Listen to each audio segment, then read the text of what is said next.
questions, you can always drop in and then we'll pick it up right from there. Yeah. So screen share, and I believe that you're able to see my slide already. Okay, so welcome on board. Let's get started. So why do hackers steal? Well, they want to make money. Money out of what? Our data or our company's data? But how do they get our information? There's only two options. We gave it to them, or someone or something that we trust gave it to them. So for this session, let's look at how are we giving away our data? Obviously, unknowingly, none of us would be giving our data to everyone out there and say, hack me. No, right? We would not do that. So unknowingly, how are we giving away our data and how hackers are taking control of our day-to-day life and our identity? Let's go one by one. Yeah. So about the corporates, about the companies, all of them are getting hacked. As these companies are trying to put defenses in place, the hackers are trying to find cracks. So there is nothing called as 100% security. Like in our house, right? We have our gates, we have our doors, we have CCTV, we have alarm system, but still a robber can enter into our house if he's persistent and if he actually uses his brain a little bit, trying to come from different like angles. So the companies are putting in multi-layered defenses to make it difficult. As they are doing their part, as individuals, let's see what we need to do. So before getting to know what we need to do, let's understand what's happening to us, right? Here we go. The first thing, we all are using internet today, from the normal browsing to the chat GPT. We ask a lot of questions. We give away a lot of like details.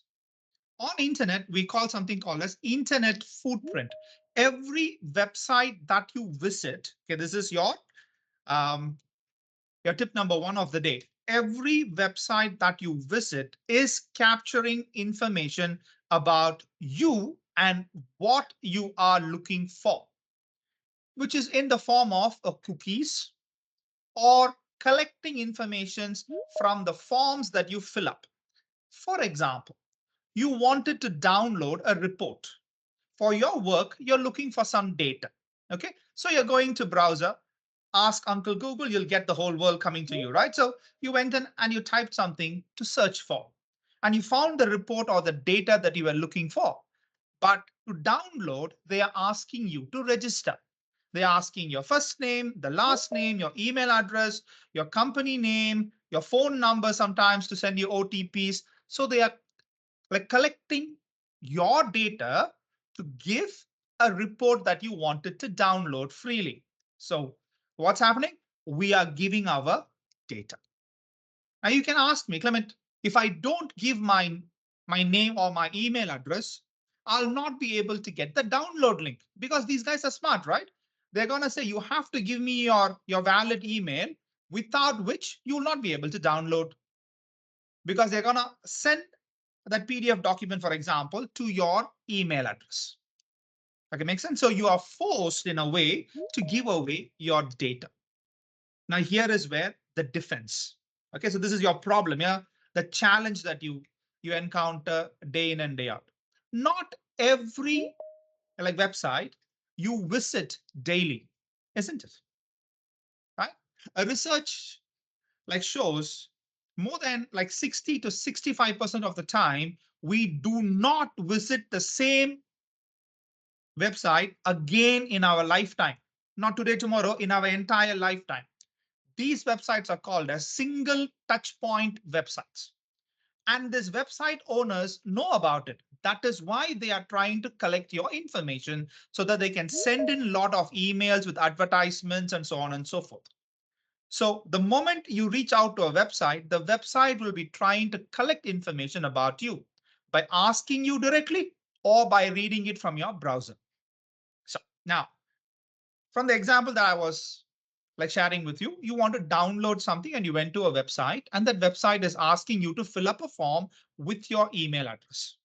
Now you are cornered. Without you putting the email address, you will not get the data that you want. So what should you do now?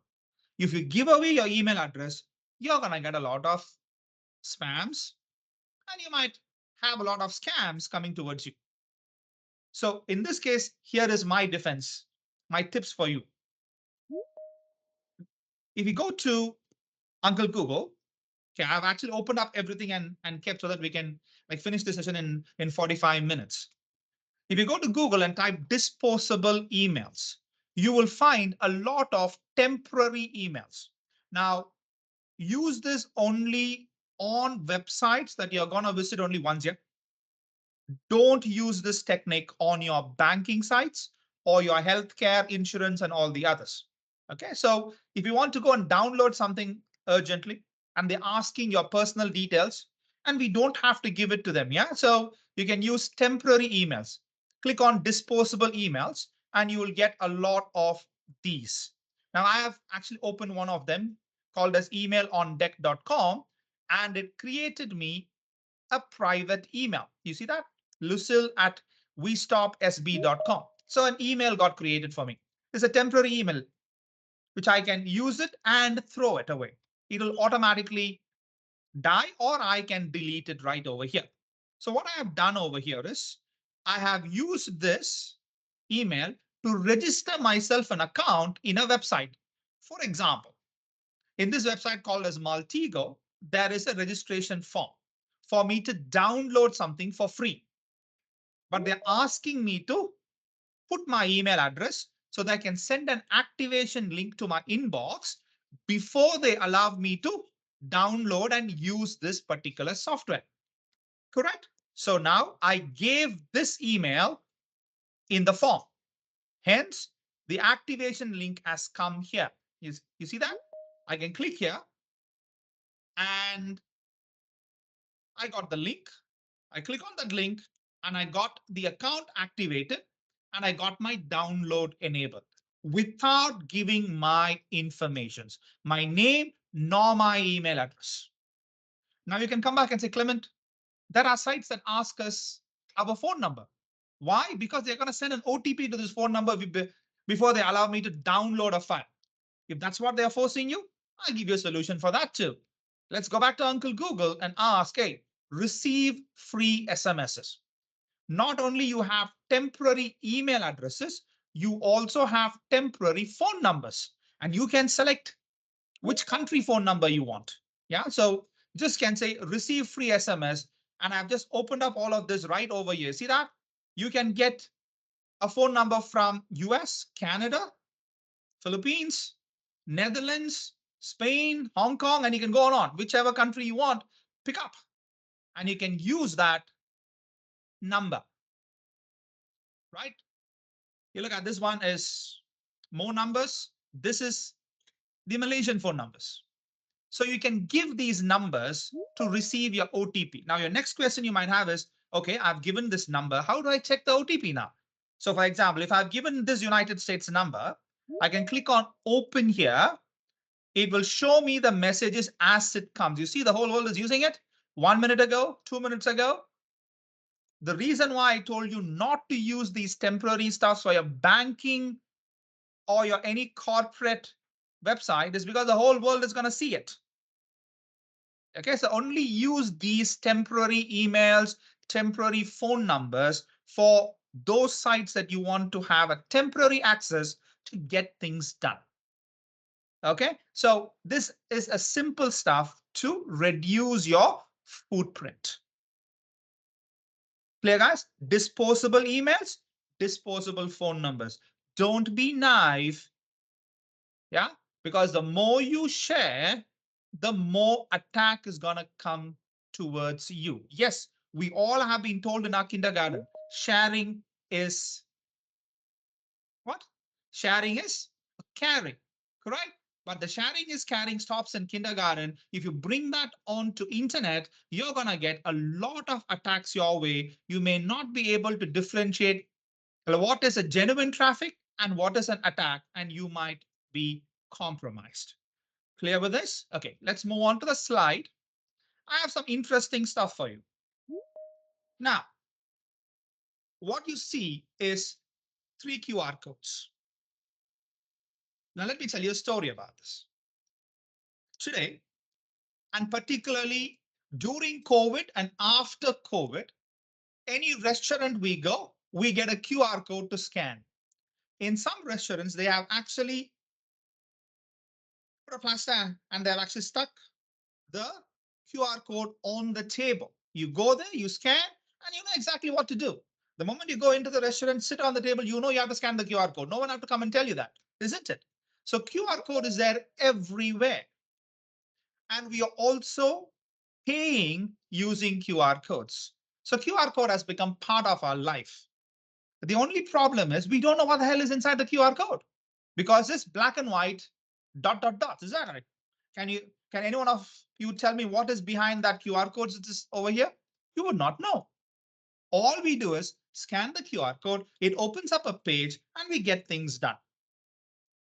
So now I've given you 3 little QR codes on your screen, and I ask you to do this. Yeah. So first QR code, when you scan this QR code, it's going to open up a website. Okay. Listen to me first before you do anything. Okay. Listen to me first. The first QR code, when you scan it, it's going to take you to a website where you're going to see a button called as visit site. Click on it. It'll open up and show you. And it'll start to scan whatever cafe that is near you. While it is doing that to you, it is going to send me live wherever you are. Yeah. It is going to send me live your location. Exact location where you are. Now, the second QR code is a little bit advanced. You scan the second QR code where I've given the label as scan and receive free gift. If you scan that particular QR code, it is going to take access of your camera of your mobile device and is going to send me pictures of your front camera without you doing anything. The third QR code that you're seeing on the screen, if you scan that QR code on your mobile phone, it's going to actually activate your microphone, and whatever you're going to talk, it's going to like capture every 5 seconds. It's going to send it to me over here. Now, the moral of the story is this. When we scan the QR code can execute a lot of things on our mobile device, irrespective whether we are having an Android phone or an iPhone. A lot of friends who are using iPhone, I used to call them that they are those who are living in Apple in Wonderland, because they believe in the Apple's Wonderland. They all are very secure and they will never get hacked. If you believe that, take your iPhone, scan this QR code. Okay. Now, these 3 QR codes are not installing any malware in your mobile phone. It can deliver malwares. The real hackers are sticking QR codes all over the place, which can deliver a malware right into your mobile phone. That is why a lot of people say, I just scanned the QR code, I don't know what happened, and my money is gone from my bank account. Because it is dropping a malware into your mobile phone. But these 3 QR codes, for demo purposes, we have not put any malware. The moment you close the browser that it is going to open, it will stop sending us the data. If you want, you can try it out, right? So whoever, go ahead, I'll give you 1-2 minutes. Let's see what kind of information I am getting out of this QR code. I'll put this up for another 30 seconds. Whoever wants to scan, you can scan. Okay, you can first scan the free cafe near you. Then you can scan to receive free gift, which will take away your camera feed. And the last one is your microphone. Yeah, when you scan the third one, don't keep quiet. All right. Don't ask me. Figure it out who is behind the mobile phone. I'm not going to talk to you. Don't do that. Okay. Right. Talk so that when I play back, you'll know, hey, that's my voice, man. Okay. So the QR code, I'm going to take it off. Right. So let's see, will anyone have actually scanned things across? See that? You see, a lot of people have actually given their locations off. There are scans happening across. There are a couple of this has happened from AmBank. All right. You see that? Okay. It actually gives away your exact location from where you are scanning that. Okay. And as you are doing, you can see that there is iOS phone that is connected. There's an Android phone that is connected. Yeah. And there are people who have actually opened up the second one, and there's an image that has actually come in from that camera. Anyone else? Okay. Someone opened and closed it. So it says user denied the request for geolocation. That's fine. Anyone wants to scan? Okay. Let me put the QR code again for you, just in case if you have actually missed it. So just the QR code. What can go wrong with the QR code? But that's the kind of understanding that we have, guys. Every technology that we use today, it can be used for positive and for negative. So we need to be aware of these. So don't simply scan QR codes that is in public places. Don't scan QR codes that are all over the place. See, now COVID is under control. You can still ask for menu. If you are scanning QR code for payment, make sure it's the QR code that the merchant is giving you, not lying on the table. Okay, right? So with that, let's move on.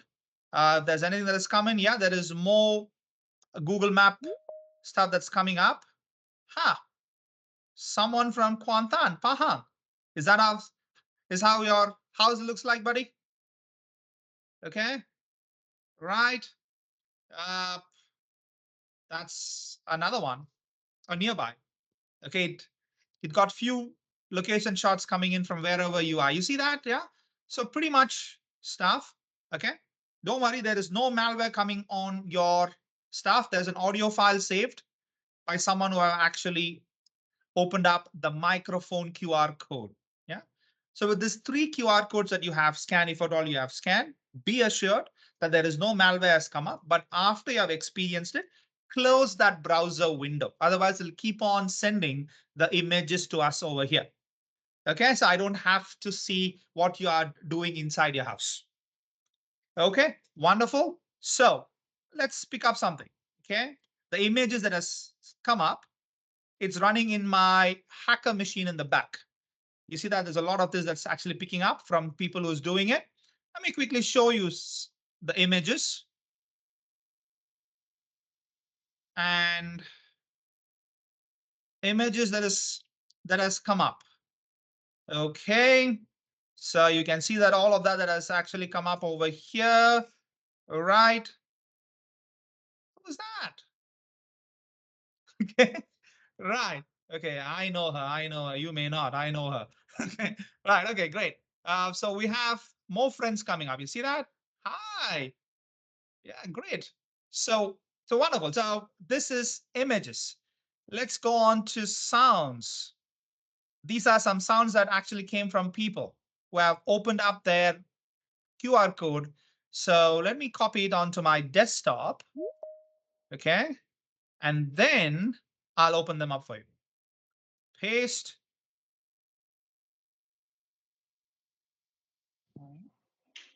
Okay. Someone is very quiet trying to ask me to figure it out.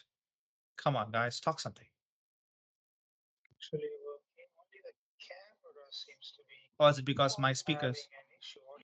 Yeah. People are speaking. Only the camera seems to be having an issue. Okay. Someone. Yeah. Right. So there are sounds that has actually come through. So you got the point, right? So it's pretty much, let's go back.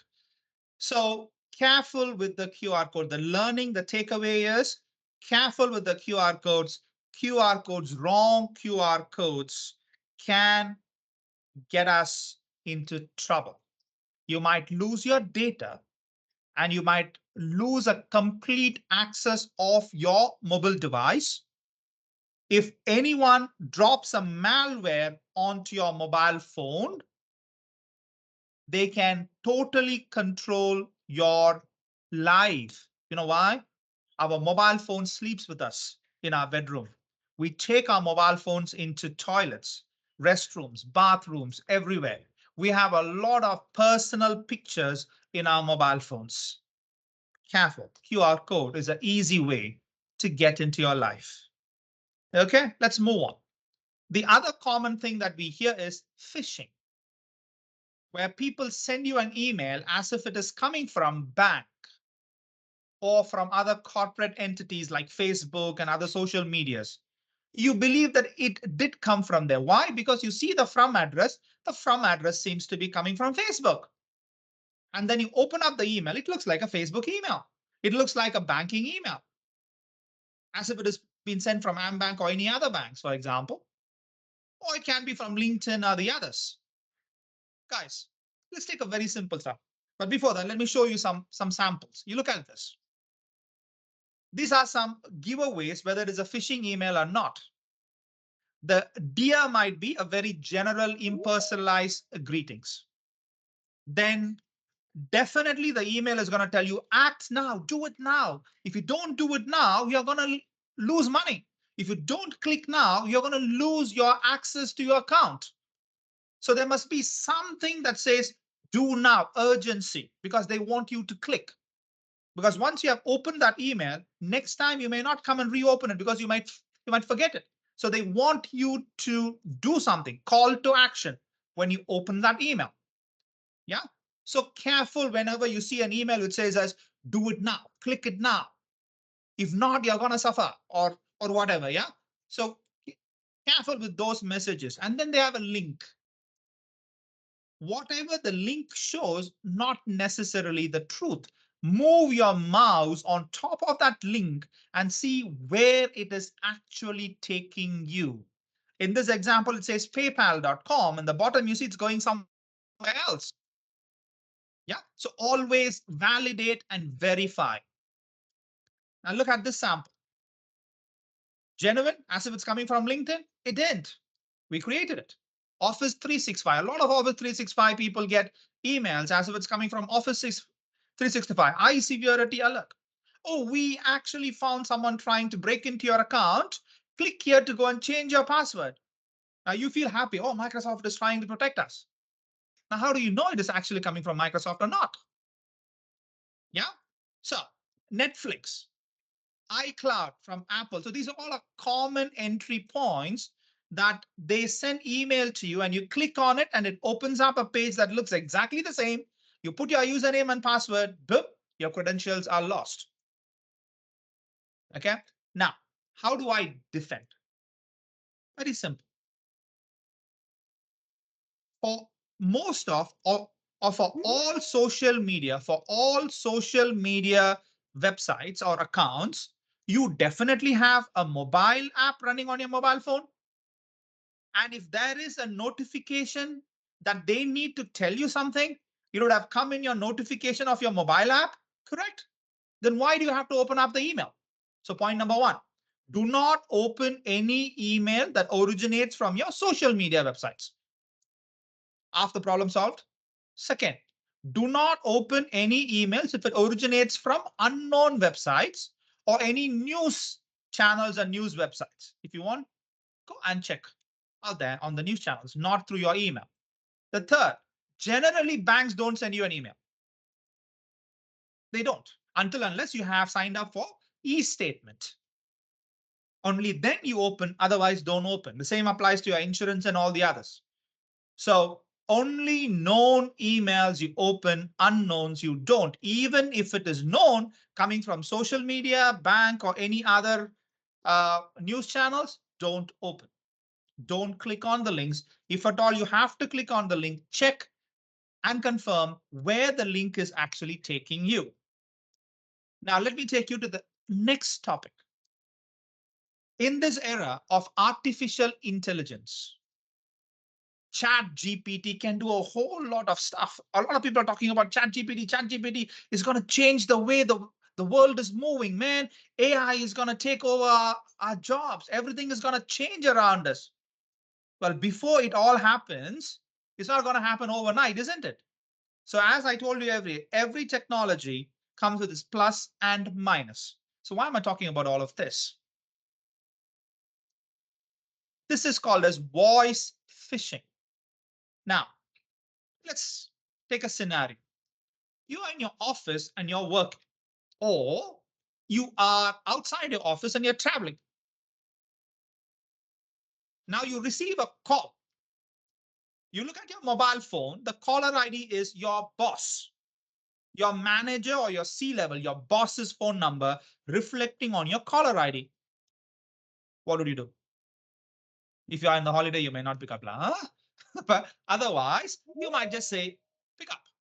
When you pick up, you are hearing your boss talking to you and he's asking you to do something urgently. Will you or will you not do it? If it is your boss, you will do it. Gone are the days where someone calls you and tells you, I'm calling from the bank. You give away your credit card details. Okay, nowadays we wouldn't do that, right? But now we are getting calls as if it is coming from the bank with the bank phone number on our caller ID, with our office phone number in the caller ID, our manager's phone number in the caller ID. Now take it to the next level. They are creating deep fake audio calls where the call that came with your manager's phone number, you are hearing your manager's voice, but it is not your manager who's talking to you. Are you understanding? Your boss number on your caller ID, you picked up thinking it's your boss, and you're talking, and it's the boss's voice. Now you will respond. You will give away whatever information has been asked by your boss, and you might take actions to your boss that has been instructed by your boss. But it is not your boss who's talking.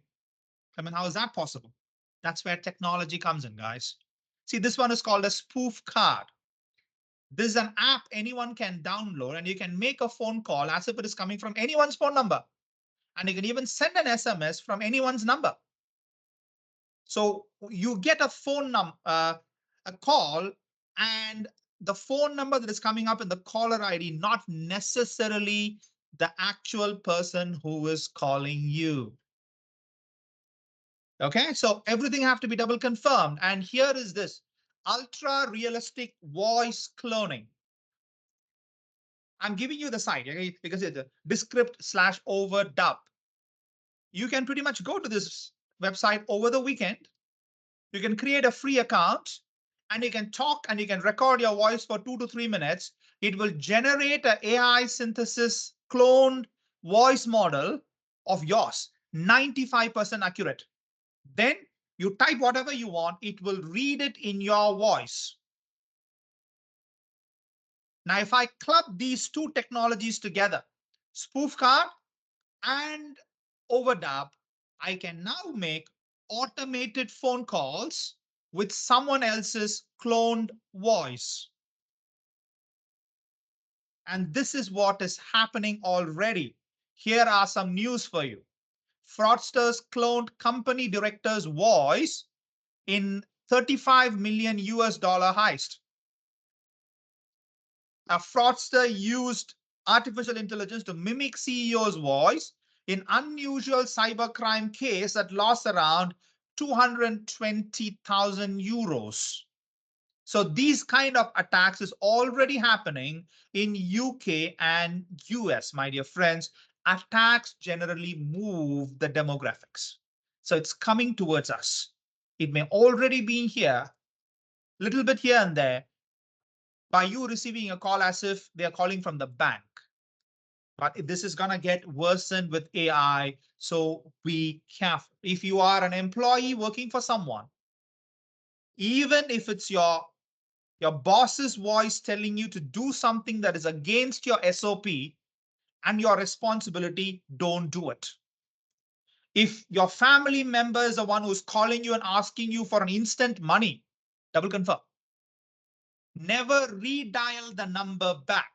Go to your contacts, take that number and then dial out, or open the keypad and type the number, never redial. Because when you redial, you are calling the same caller, the fraudster, back. And he will be telling, I just told you, right? Get it done. And you will be like, yeah, my boss wants it to be done. Yeah. So be careful with all of these stuff. Now, SMSs. Now, well, MDEC and MCMC and the others are actually have come to a conclusion that they are actually telling all the banks that, hey, no URLs in the SMSs. Many countries have done it before. No URLs in the SMS. So any SMS that you receive with the URL to click, don't click. If I click, what happens, Clement? Let's take an example. This is what happened in Singapore. OCBC bank customers lost like more than 10 million Singapore dollars from their accounts. DBS bank customers lost money too. Similar stuff has happened in Malaysia too. So whenever you receive an SMS, again, with the urgency, click it now. Otherwise, you're going to lose money from your account. Do it now. Otherwise, your account is going to be locked out, right? Take your card, take the number from it, make a phone call to confirm. Don't get panic. Don't click on that link.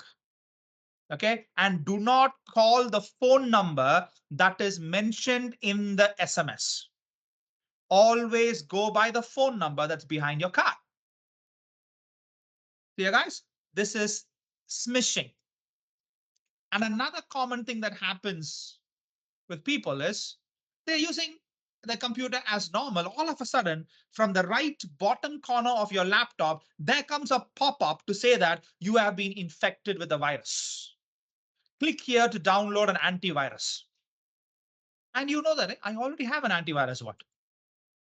And if you know that you have an antivirus A and the pop-up now says antivirus B, there itself is something wrong.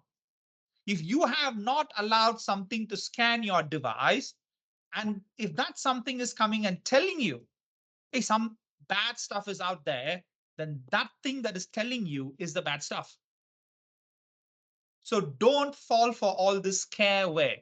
If possible, and it is good, and it is mandatory that every one of us must have a proper antivirus in our computers. If you can spend an additional $20, $30 more, buy an antivirus that has a component called as endpoint detection and response, EDR. Antivirus with the EDR component, endpoint detection and response component, will protect you from malwares and new types of attacks up to around 80 to 90%. Okay, so don't fall for scarewares. See, there is malware, yeah, there is scarewares, there is firmwares, there's a lot of wares, yeah, so we have to be a little bit careful. If we do not, then they'll pull our underwear and they'll go off. So we have to be more careful down here, yeah? So don't fall for all these scarewares that come, the notification say that click here to go and install something. No antivirus will ask you to go and download something, because that's the job of the antivirus itself. Okay, so clear on this one. Now, before I actually come to the Q&A of it, let's quickly run through this. This is, again, a common attack that is happening in this part of the world. See, we Asians, we respect our bosses a lot. When we have been given an instruction, we will get it done. And I told you about the phones, right? Now, this is about emails. People getting instructions via emails. And according to Trend Micro's numbers, the statistics, not only from Trend Micro, all across other companies, in the Asia Pacific region, Malaysia is one of the top 3 in what? We are been losing money by following instructions given via emails. All this while, what I've been telling to everyone is, whenever you receive an email, check the from address. Whenever you receive an email, check the from address. The from address have to be correct, which is good. The hackers are also aware of this. You know what they did? They started manipulating the from address to the exact from address that you're asking for. So if you check the email, it will show that it is coming from your manager. Let me give you a case study that happened. Yeah, in Malaysia, a CEO of a law firm goes for a vacation with his family to Thailand. One day into the travel, the finance manager in the office receives an email as if it is coming from the CEO who's traveling in Thailand. Hi, so and so. We have lost all our baggages, our passports, and our mobile phones. We are working with the Malaysian embassy in Thailand to get temporary papers to come back to Malaysia. It might take around 4 or 5 days to sort out all of this. Immediately transfer 50,000 ringgit to this Thailand bank account, which belongs to my service agent who is helping us here. Do it now because the kids don't have food to eat or dress to change. Now, the finance manager's heart melts. She's very, very concerned and she's very worried about the boss. But she again checks the from address. It is boss's from address. She went and transfers the money out. After a week, the boss comes back to the office and she goes back, boss, I'm sorry that you have lost so much money. Here is the approval form for that $50,000 that I sent to you. I said, what $50,000? I never asked you to send any money. That's when they got to know that they had been scammed. And this is one example, guys. Many big organizations, public listed firms in Malaysia have lost money. How do they do that? How can someone send an email as if it is coming from someone else? Is that means their email is being like compromised? Not necessarily, my dear friends. Anyone can send an email to anyone if they know the email address. Now I'm going to quickly show you something before we go on for Q&A. I opened up things for you. Yeah. Look at this. I've actually created an account called as Abdul Faisal.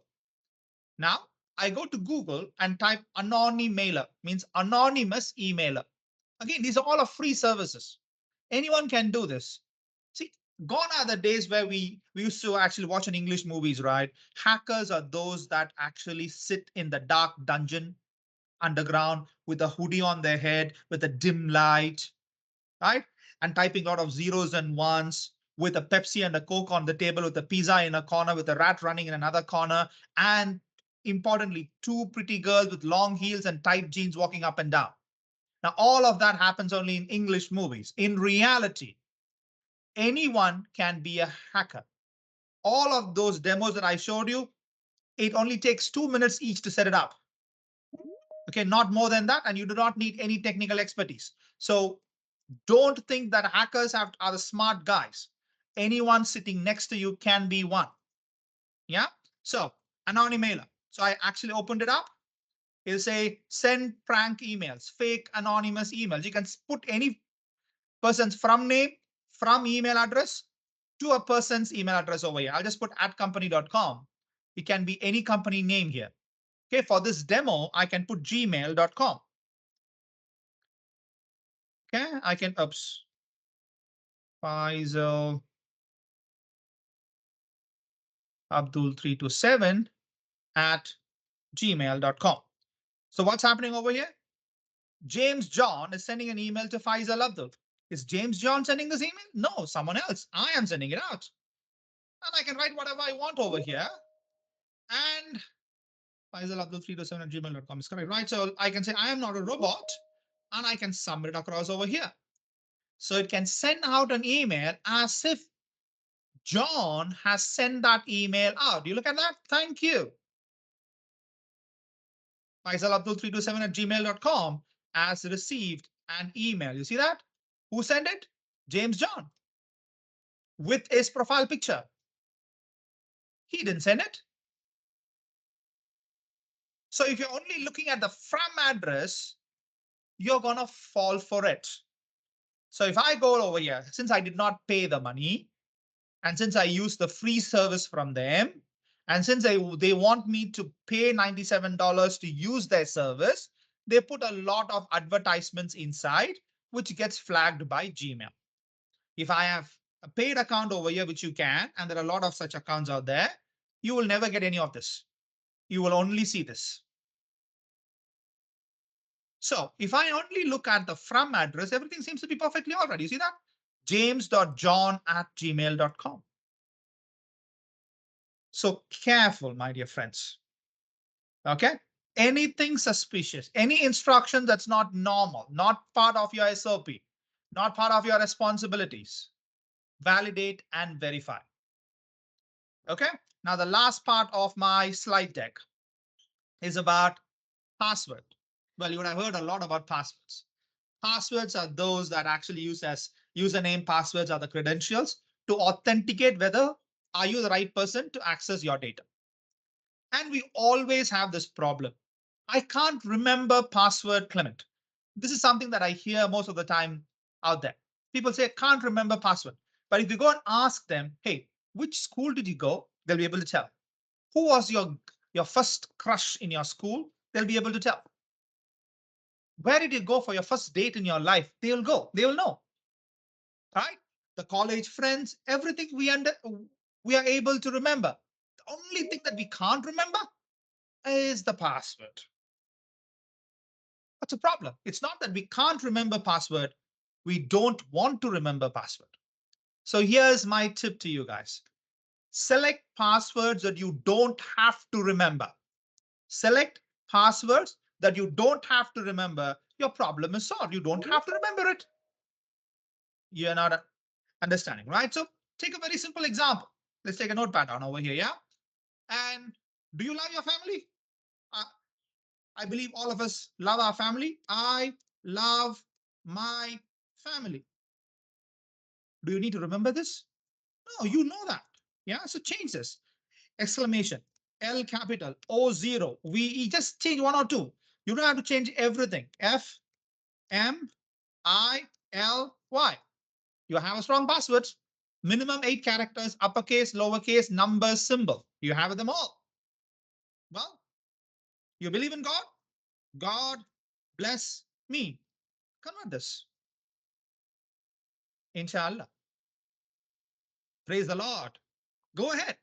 Whatever that is you, and you don't have to remember that. Convert them into your password. A lot of people tell you use password managers. Now, if you ask me, I'll tell don't use password managers. You know why? Password managers are magnets that attract hackers. Okay. Let me make it more simpler for you to understand. Yeah. If I am a robber, and I want to go and steal from 10 houses today. Okay, what will I do? I will send my people to go and scout out who's having a lot of money. They come back and tell me there's a lot of money in one house, the other 9 is nearly empty.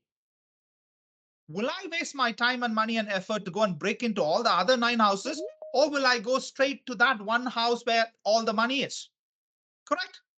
Logic. So if I am a bad guy, rather than me hacking one by one and stealing your username and password, if I break into the password manager that contains hundreds of thousands of people's username and password, it's a jackpot that I'm looking for. Is that right? Now put back the statement that I told you. Password managers are magnets that attract hackers. Keep your password simple. Convert them into numbers and symbols. The best password managers up here called as Brain, and you have a lot of space and memory bank in it. Use them. Just stay on for another couple of years maximum, because all technologies are moving away into password-less authentication. You will never need to remember any passwords thereafterwards. All right. So with all of that, okay, so you have this slide. So let me actually summarize a few things. And there's one more thing that my friends here in AmBank told me to tell you is whenever you're doing online shopping, when you are putting up your credit card details, check the address bar on the top. Never give your credit card details on a merchant website. Make sure that the credit cards that you're keying in, the information that you're keying in is on the bank website or your payment gateways. like your EGHL or IP88 or the others or PayPal. Yeah. So only give your credit card details to the proper payment gateways and banks. Never give your credit card details to the merchants because they may not have proper security in place to protect your credit card details, and they might give away your credit card details out there, and hence you will start losing money, and you may not be able to pick it up in your day-to-day transaction lines, but in the end of the day, you might have lost a major chunk. Okay, so whenever using your browser, please make sure you have set your browser to wipe off everything when you close it. See, for example, every browser has this setting called as privacy and security. If you go down there, you will find this. Please make sure you do not store anything and you clean up everything. See, always use private browsing mode is very good. Whenever you close your browser, clear off everything. See this, delete cookies and site data when Firefox is closed. The same thing is available in your internet or your Microsoft Edge. You can go in over here and you can go to your settings and you will be able to find it right over here. Now, go right over here, clear browsing data. Choose what to clear every time you close the browser. Enable everything all. Google Chrome has the similar settings under privacy. Do not store anything on your browser. Keep it clean. Every time you close the browser, wipe off everything. Okay, so that will be the best in providing your internet security. Check the URLs. Okay, use your own dedicated email address. If you are only visiting a website once, use disposable emails or phone numbers. Right? Careful with your online passwords. Don't store it anywhere else. And do not connect to public Wi-Fi's. So wherever, for example, your hotel Wi-Fi or your Copy PM, McDonald's, Starbucks, do not connect to any free Wi-Fi's. Always use your hotspots. Okay. If you have to use your free Wi-Fi, then you use VPNs. Okay, always check whether you have HTTPS. Don't share your personal information to people out there on internet. Do not take pictures in your house and put that picture on your Instagram, Facebook, and all of it. Then don't complain that how come these people know my house address here? Because the images gives away locations. And mobile is very important. Make sure you keep your mobile phone clean and safe. And there are technologies called as mobile threat defense to protect your mobile phone. If you want to more